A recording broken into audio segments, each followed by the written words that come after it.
Tudo bem? Bom, continuando, na aula passada, nós fizemos a formulação matemática de uma rede com uma camada única, seria um perceptron de camada única, né? Que era esse daqui, tinha 4 entradas, 2 neurônios. E hoje nós vamos entrar realmente no perceptron multicamadas. E aí, para começar, vamos adotar esse modelo, que tem também 4 entradas, tem 2 saídas. Então, aqui, 2 saídas na camada intermediária, né? E tem 3 saídas no final. Então, W são os pesos da camada intermediária, Y é a saída antes da função de ativação, Z é a saída depois da função de ativação. Na verdade, W são os pesos da entrada, né, da camada de entrada. V são os pesos da camada intermediária, né, a camada escondida. O C e o B são os bias, né, os limiares ali de cada neurônio. Então, aqui temos 2 neurônios na camada de entrada e 3 neurônios na saída, né? Então, 2 neurônios na camada intermediária, pesos da camada intermediária, 3 neurônios de saída, né? Então, essas são as saídas depois da função de ativação, né? Antes da função de ativação, nós temos o U. Então, essa é a estrutura do nosso perceptron multicamadas. Então, qual que é a arquitetura? A arquitetura é 4 por 2 por 3, ou seja, 4 entradas, 2 neurônios na camada intermediária e 3 saídas, ou seja, 3 neurônios de saída, 4 nodos de entrada. Matematicamente, nós temos aqui que o W é uma matriz M por P, onde M é o número de neurônios na camada intermediária, 2, e P é o número de entradas. Então, W é 2 por 4, tá certo? E o V é 3 por 2. Por quê? Porque N é o número de neurônios na camada de saída, né? Então, se eu tenho 3, aqui fica 3 por 2. Tá? Então, tem que tentar acompanhar essa matemática das matrizes para vocês conseguirem fazer as contas e fazer a implementação em software, né? Bom, então seguimos para a notação detalhada que a gente já conhece. Quem é o Y? As entradas vezes os Ws mais os Bs. Está aqui, ó. Entradas vezes os Ws mais os Bs. O I vai de 1 até 4, né, que é o número de entradas. O J vai de 1 até M, 2, né, que é o número de neurônios aqui. E quem é o Z? O Z é depois que nós passamos pela função de ativação que está aqui, ó. Então, é a transformada de Y, tá bom? Então, vencemos ali a primeira camada. Então, estamos agora na saída da camada intermediária ali, que é o Z1. Então, o Z1 ele passa a ser a entrada da outra camada. Então, ele entra multiplicando o V, soma com C, para chegar no U. Então, está aqui, ó. V vezes Z mais o C dá U. L, né, que é essa variável aqui, vai de 1 até 2, tá bom?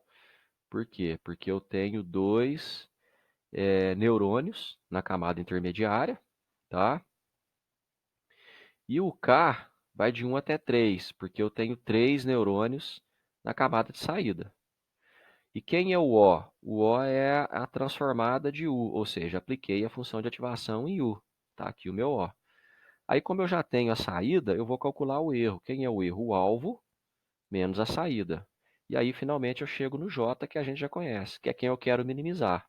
Se eu quero minimizar a J, pela regra da cadeia, né, usando a regra da cadeia e o gradiente descendente, eu preciso derivar a J com relação a cada um dos pesos da rede neural. Então, eu começo do final para o início. Então, primeiro eu vou derivar a J com relação a C, depois eu derivo J com relação a V, depois eu derivo J com relação a B, depois eu derivo J com relação a W. Para quê? Para achar aquele delta que eu vou somar na hora de atualizar cada um dos pesos durante o treinamento. Então, reparem que o J é baseado no erro. Tá vendo? Então, como eu derivo J a cada um dos pesos, eu atualizo cada um dos pesos de acordo com o erro da rede. Então, esse é o processo de aprendizagem. Se o erro é grande, a atualização é grande. Se o erro é pequeno, a atualização é pequena. E eu tenho que fazer essa derivada para cada um dos pesos, para que cada um dos pesos atualize a seu modo para minimizar o J, que é quem? Que é o erro da rede. Quando esse J é o mínimo possível, eu cheguei no mínimo global da minha função, que é a minha rede otimizada e treinada. Então, esse é o processo de treinamento da rede neural. E aí a matemática aqui começa a complicar um pouco, porque eu tenho que fazer várias derivadas. Então, eu quero derivar J com relação a C. Então, faço a volta. Ó. Então, eu derivo J com relação ao erro, erro com relação a O com relação a U com relação a C. Chego nisso que a gente já tinha visto no single layer, no perceptron de camada única. Depois eu faço a volta aqui para chegar no V. Então, derivo J com relação ao erro, erro com relação a O com relação a U com relação a V. Cheguei no V, regra da cadeia. O resultado é esse que a gente também já conhecia. Depois põe isso no papel, resolve cada termo, olhando as equações aqui atrás. Dá uma olhada na aula passada, que isso vai ficar mais claro, e aí vocês vão conseguir entender. Se não colocarem no papel e não fizerem isso, fica difícil acompanhar só de me ouvir falar e olhar para os slides, tá bom? Beleza.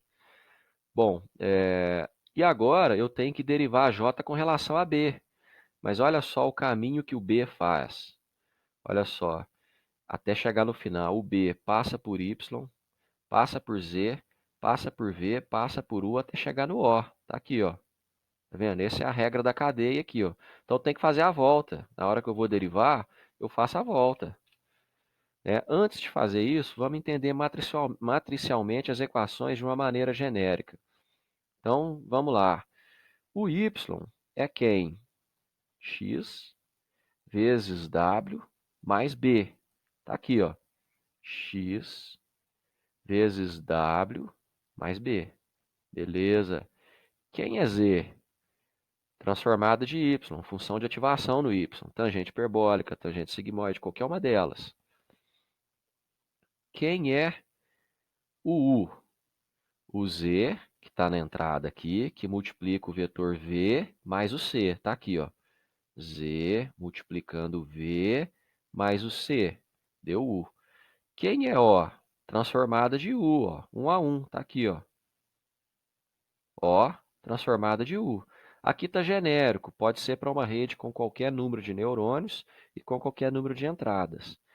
Finalmente, quem é o erro? Eu tenho, no caso dessa rede, eu tenho 3 erros, porque eu tenho 3 saídas. Então, é o alvo vezes a saída 1, o alvo 2 vezes a saída 2, o alvo 3 vezes a saída 3. Por que eu faço isso? Porque quando eu projeto uma rede dessa, vamos supor que eu tenho um problema de 3 classes. Então, geralmente, eu faço assim, ó, a classe 1 é um vetor que vale 1, 0, 0. Beleza. A classe 2 é um vetor que vale 0, 1, 0. A classe 3 é um vetor que vale 0, 0, 1. Tá certo? Então, cada saída dá uma combinação para cada uma das classes. Então, eu tenho que ter um erro para cada uma das saídas para ver se a minha rede está aprendendo ou não. Essa é a ideia.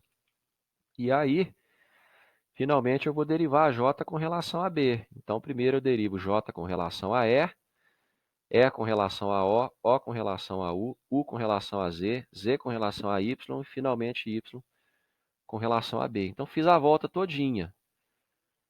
Como eu tenho várias saídas, eu vou ter isso para cada uma delas. Ó. Então, eu somo com o erro 2, somo com o erro 3 e assim por diante.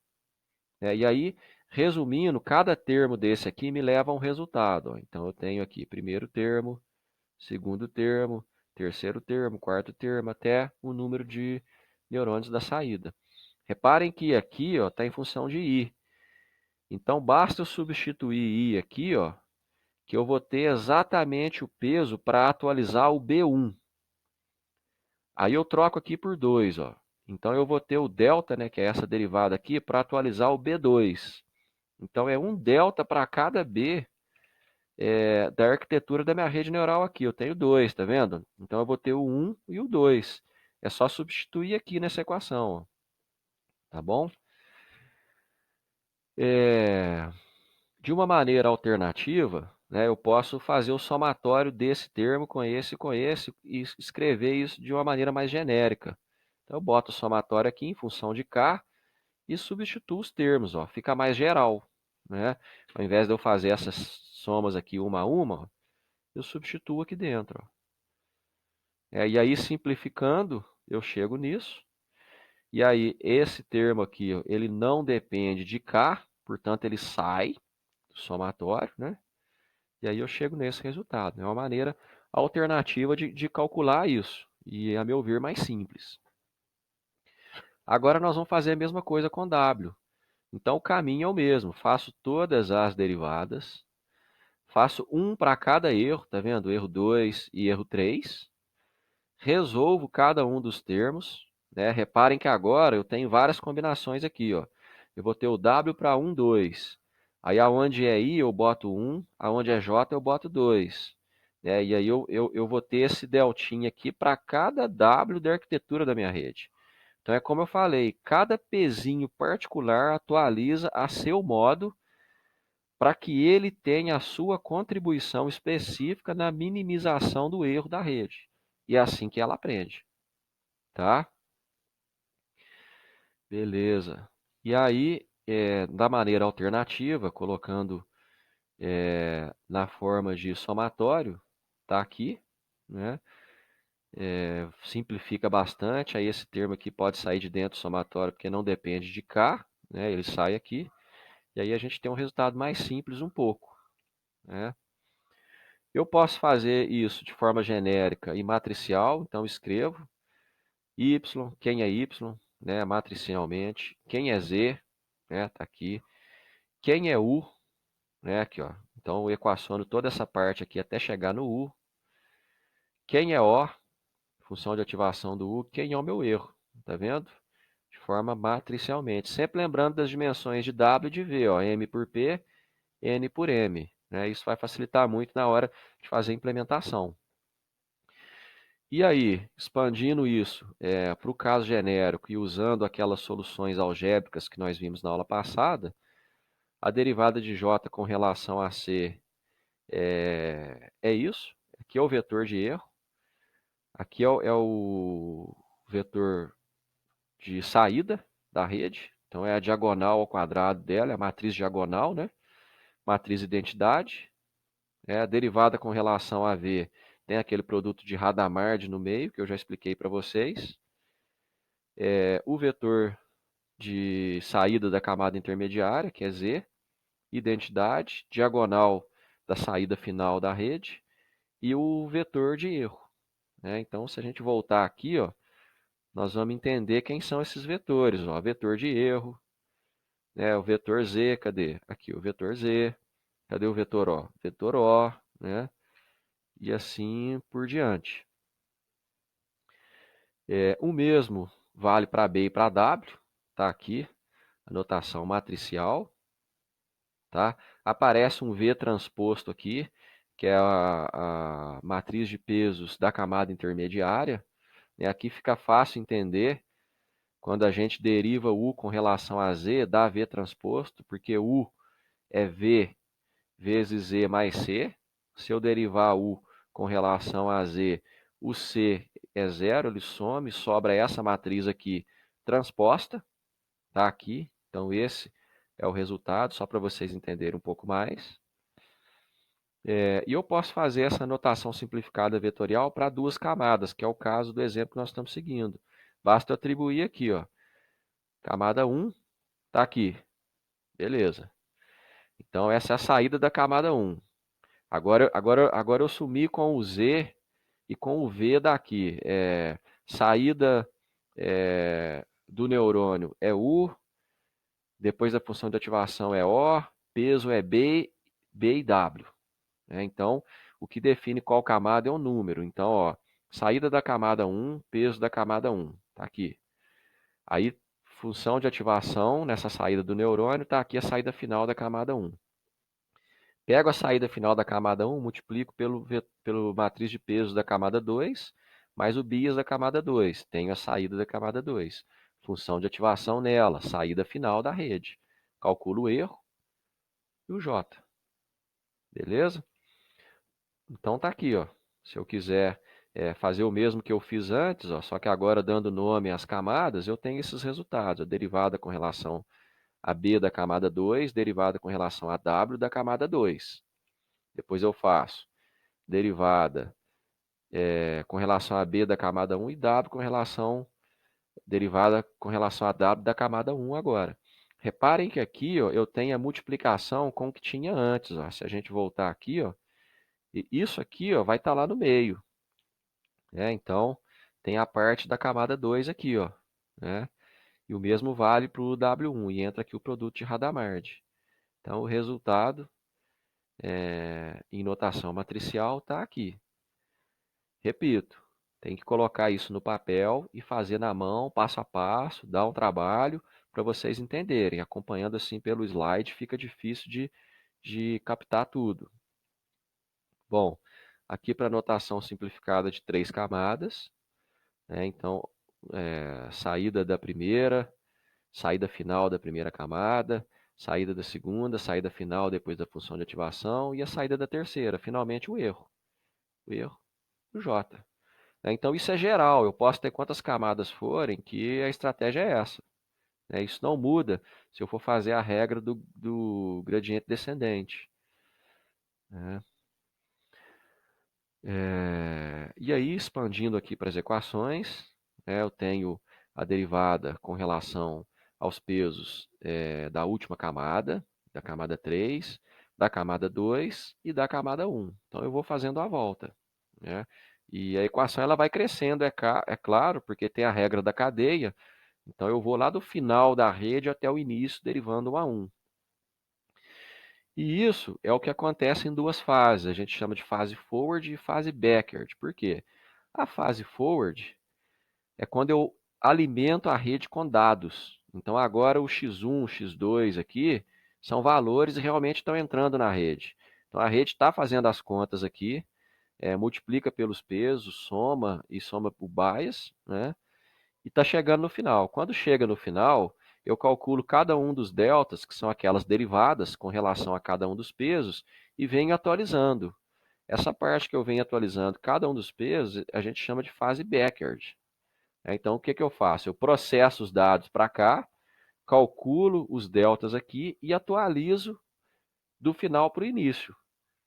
Então, fase forward e fase backward.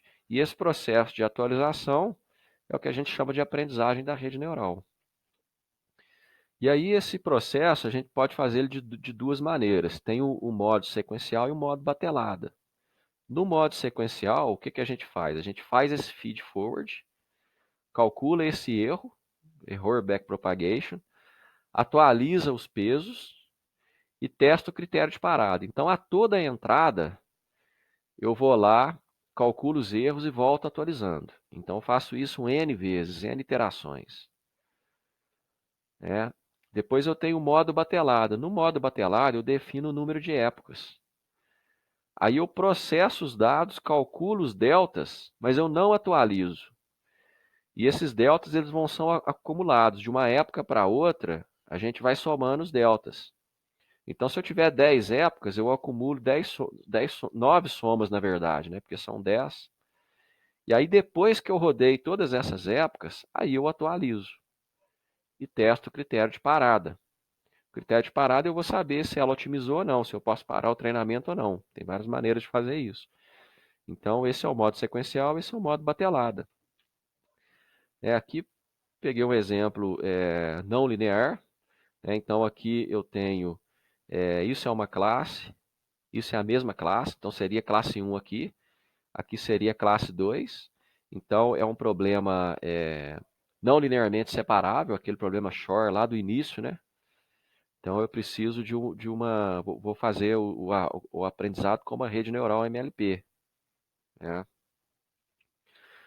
Bom, e aí, aqui tem o algoritmo, né, a implementação do algoritmo, não é ainda em software, mas é a notação matemática do algoritmo no modo sequencial. Então, o passo 1 eu faço o feed forward, que é alimentar a rede neural com a entrada. Tá vendo? Então, eu defino aqui os inícios, né, os instantes de início. Então, eu processo as entradas em todas as minhas camadas. Camada 1, camada 2, camada 3. Aliás, é isso mesmo. Saída 1, saída 2, saída 3 das camadas. Faço as saídas de cada uma delas aqui nas funções de ativação. Tá certo? Calculo o erro final. E acho J. Acho J. Aqui eu estou guardando o J para cada iteração, que é o I. Aí depois eu calculo cada um daqueles elementos. Lembra que tinha aqueles termos lá na notação matricial, identidade menos a diagonal? Estou chamando isso de M. Então eu faço isso para cada uma das camadas. E estou chamando cada termo desse, ó, de alfa. Então essas contas estão lá naquelas implementações que nós acabamos de ver. E finalmente temos os deltas Bs e temos os deltas Ws, que são as derivadas que nós calculamos. Então eu fiz aqui passo a passo e por partes. E aí finalmente eu venho para o passo 3, que é a atualização. Esse error backpropagation são os cálculos dos deltas, né? O feed forward é o processo da entrada, é a entrada sendo processada pela rede até o final. E aí depois no passo 3 eu atualizo. Então, o B novo vai ser o B anterior, vezes mais um passo de treinamento, vezes o delta de cada uma das camadas. Né? Aqui o delta para o B e o delta para o W. Aí eu testo o critério de parada. O meu critério de parada eu posso definir um limiar para achar o meu erro aqui. Se o erro atingir esse limiar, eu paro. Ou pode ser o número de épocas também. O número de iterações também. Aí eu crio uma lógica de iterações aqui. Inclusive, eu posso ter um passo de treinamento sendo atualizado ao longo do treinamento, se eu não quiser ter um passo de treinamento fixo. Tá? Então, tem vários critérios de parada. E aqui tem uma rotina, eu recomendo vocês a digitar isso no MATLAB, né? É a implementação em modo sequencial daquele problema que eu mostrei. Então, foram criadas aqui as classes, que são os dados. Foi inserido algum ruído nos dados. Aqui nós inicializamos a rede, então o número de camadas, valor do passo de treinamento, critério de parada, número de vetores de entrada, número de iterações por época. E aí aqui vem as atualizações das camadas. Então, pesos da camada 1, nós inicializamos usando um comando range, que é a inicialização aleatória. Então, os pesos da camada 1, tá vendo? Os pesos da camada 2, tá aqui, né? E aqui começa o treinamento. Então, aqui a fase feed forward, estamos processando os dados nas camadas, calculando o J. Depois a fase error backpropagation. Então, aqui nós calculamos os deltas, tá? Implementação do cálculo dos deltas. E aqui nós atualizamos cada um dos pesos. Então, esse K ele varia em cada uma das camadas. Né? Como tem duas camadas, a gente atualiza aqui duas vezes. E aí, finalmente, testa o critério de parada. Tá? E aqui tem um teste, onde a gente testa os dados e vê se a rede está acertando ou não. Então, implementa isso, estuda isso passo a passo, para vocês entenderem o funcionamento. Então, isso aqui é a implementação em linha de comando, né? É o que está por trás de um toolbox de treinamento de rede neural, por exemplo. Tá? Então, esse é o J ao longo do processo de treinamento. Reparem que a partir de 500 e poucas iterações, esse J já está bem próximo de zero. Né? Então, com 1000 iterações, ele é praticamente zero, indicando que a rede neural aprendeu. tá? E aqui é o modo batelada, né? Reparem que no modo batelada tem um for, onde a gente varia o número de épocas aqui dentro. Então, os deltas, eles são acumulados aqui dentro, ó, tá vendo? Que eles são somados de acordo com o número de batelada. Eles são acumulados aqui. E aí, só depois, quando acaba o número de épocas, é que eles são atualizados. E, finalmente, acontece o critério de parada. Aqui a implementação, né? Esse início aqui é igual antes, tá? É a mesma estrutura. Aqui a entrada dos dados também. Aí o error propagation, ele está dentro de um for, tá vendo? Dentro de um while aqui. Então isso vai sendo feito até o número de épocas, né? E depois, quando o número de épocas foi rodado aqui dentro, ó, é, é aí, aqui na verdade, ó, é aí que nós atualizamos os pesos, né? E depois testamos o critério de parada e fazemos o teste final. Aqui está o treinamento, né? Então reparem que agora o erro ele oscila muito menos e ele convergiu mais rápido, né? Com menos iterações. Apesar de que dentro de cada iteração tem algumas épocas, né? Então esse rápido que eu falo é em número de iterações e não, na verdade, em tempo de processamento, tá? Então brinquem com isso, façam os testes. E na próxima aula a gente vamos discutir um pouco mais sobre algumas questões práticas na hora de você implementar e definir a estrutura da sua rede. Tá bom? Um abraço, boa semana de estudo para vocês.